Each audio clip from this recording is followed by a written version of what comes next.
For as long as humans have looked up at the stars, we've wrestled with the question of divinity. Our understanding of the sacred has shifted dramatically across time. Early animistic traditions saw gods and spirits in every river, stone, and flame. The divine was woven directly into the fabric of daily life, something immanent rather than distant. Later, pantheons emerged, complex networks of deities representing forces of nature, human qualities, and cosmic principles. From there, monotheism crystallized, offering the image of a singular, all powerful being who stood above creation, separate and sovereign. But in this evolution, many misconceptions took root. Too often, gods were reduced to anthropomorphic figures, larger than life humans who reward, punish, or simply play games with mortals. In other interpretations, deities are treated like cosmic vending machines, existing solely to grant wishes and fix problems when called upon. Others go to the opposite extreme, envisioning the divine as cold, distant, and judgmental, watching from afar with a critical eye. These views are narrow, shaped as much by cultural projection as genuine spiritual encounter. And in our present age, where tradition is rapidly dissolving and human consciousness is expanding in new directions, these old models often feel insufficient. We are living through an era of profound questioning. Who are the gods really, and what role do they play in human life? More importantly, what does our relationship with them reveal about us? If we strip back the dogma and human projection, what are deities at their core? One useful perspective is to see them not as personalities in the sky, but as archetypal energies. These are universal patterns of consciousness, vast currents of meaning that humans tap into through story, ritual, and imagination. Just as electricity can light a lamp or power a computer depending on how it is channeled, divine energies can take many forms depending on cultural context. Carl Jung's concept of archetypes hinted at this. Gods are mirrors of deep psychic patterns within the collective unconscious. The war god, the mother goddess, the trickster, the redeemer, all of these are expressions of enduring forces that transcend individual cultures while still finding unique embodiment in each tradition.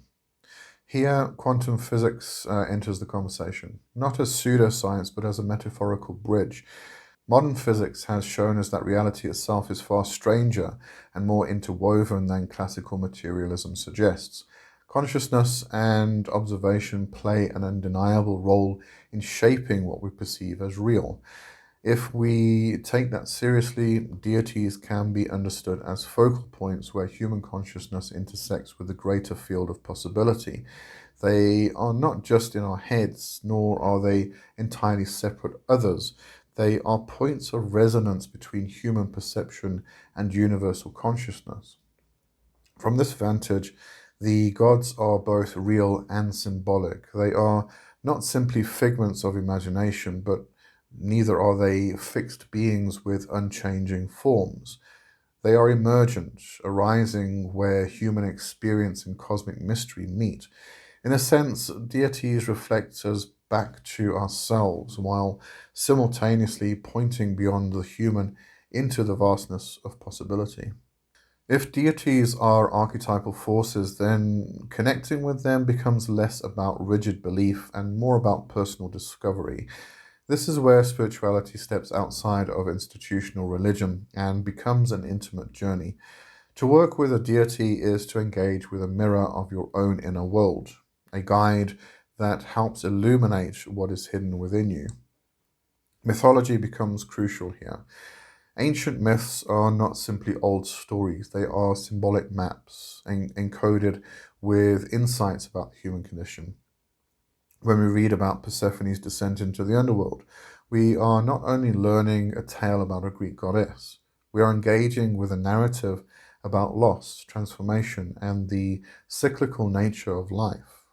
When we meditate on Odin's self-sacrifice upon Yggdrasil, we are touching the universal theme of wisdom gained through ordeal.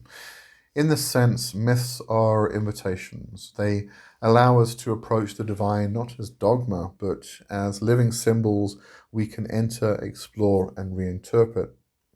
Practices for cultivating this personal relationship can be simple but profound. Meditation on deities, on a deity's archetype, journaling your dreams and synchronicities, creating art inspired by divine symbols. All of these open channels of dialogue. Rituals need not be elaborate. What matters is intentionality. Lighting a candle, speaking a prayer in your own words, or carrying a symbol that resonates with you can establish a living connection. The key is authenticity, approaching the sacred not through borrowed formulas, but through practices that genuinely stir your spirit. The question then is how all of this unfolds in our current era, a time dominated by digital technology and global interconnectedness. Spirituality has always been shaped by the cultural tools at hand, and today those tools are unlike anything humanity has ever known. Online communities have become the new temples. People gather in forums, social media groups, and digital covens to share experiences, exchange insights, and experiment with new practices. The old boundaries between traditions are dissolving as seekers can now access wisdom from countless cultures at the touch of a screen.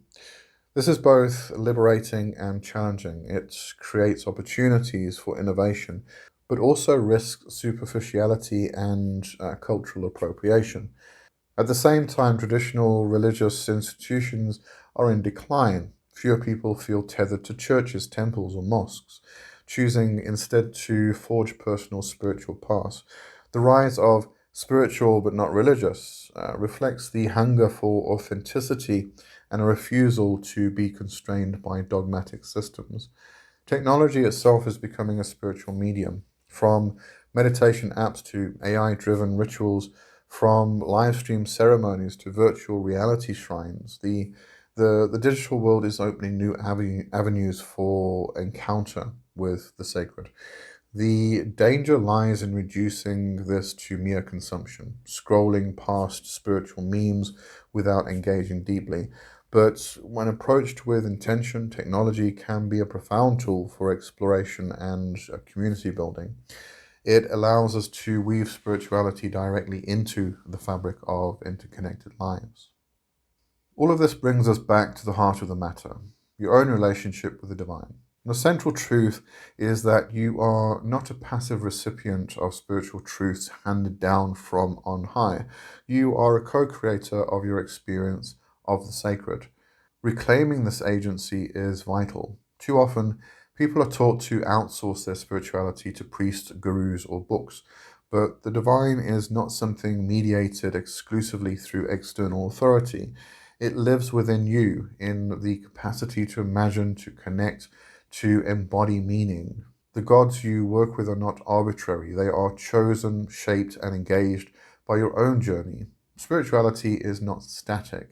It evolves as you evolve, just as humanity's understanding of the divine has shifted across millennia. This is not a weakness, but a strength. It means your path is dynamic, alive, and endlessly unfolding. To hold too tightly to rigid definitions is to miss the living essence of the sacred. The invitation then is to embrace curiosity, ask questions, challenge inherited assumptions, explore myths, experiment with practices, connect with communities, but above all, trust your direct experience. The divine does not hide behind walls of dogma. It reveals itself in moments of awe, synchronicity, and inner resonance. At the end, unveiling the true nature of deities is not about reaching a final definitive answer. It is about entering into a relationship with mystery, one that is personal, evolving, and profoundly human. To walk this path is to stand at the threshold of the infinite, gazing beyond the veil and realizing that the divine is not separate from you but interwoven with your very being. And I thank you for watching and listening, and that brings us to the end of today's video. And I'll see you next time. Have a good one. Cheers for now. Bye-bye.